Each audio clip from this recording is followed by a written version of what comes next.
يا حب الشديد مهما تكون بعيد دايما باقي جوه قلبي، عايش جوايا يا حبي.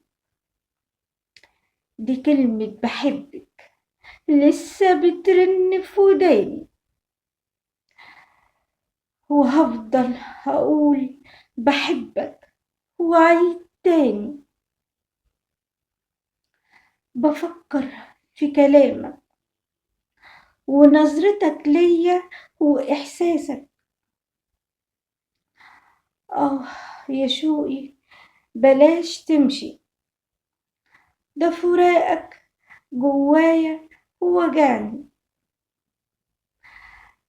ده أنا بقعد بفكر فيك في نفس المكان اللي كنا بنختاره نقعد فيه زمان، واشوف صورتك واسمع كلامك.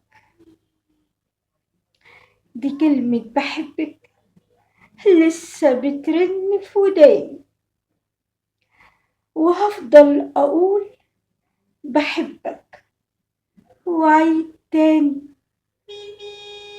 يا حب الشديد ما تكون بعيد، دايما باقي جوه قلبي، عايش جوايا يا حب.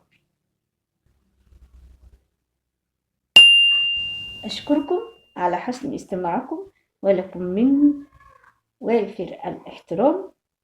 كانت معكم الشاعرة والأديبة سوسن النجار، والسلام عليكم ورحمة الله وبركاته.